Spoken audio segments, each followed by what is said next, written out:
Injecting uncertainty into that tonight. No, I don't think so. Listen, when you see what came out over the last few days with the Project Veritas tapes, you have high-level Democratic operatives that are sending people to start violence at rallies. You have high-level Democratic operatives admitting that they're breaking campaign rules, that they're breaking election rules by busing people back and forth.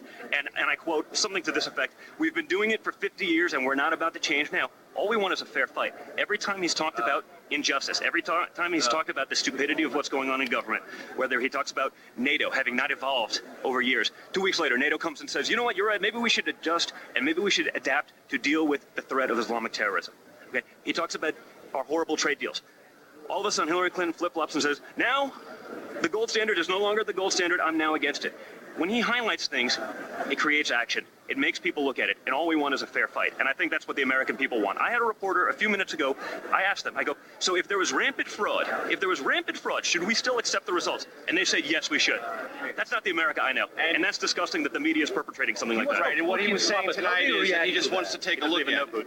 He just wants to take a look at it. Is that all he's saying is just being conditional?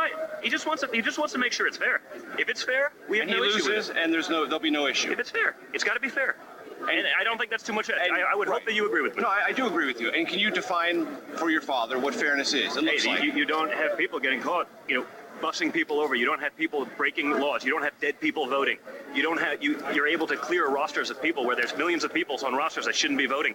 That people fight to not get those names off of it. All we want is a fair fight, and I don't think that's a lot to ask. Right. I think most people would agree with that. But if it's mathematically insignificant, because you can't eliminate all fraud. And he's a reasonable guy. Right. He hasn't gotten to where he is in life by not being reasonable, by not being able. If it's not flagrant, I'm sure he will be fine with it. Thanks, Todd. I appreciate it.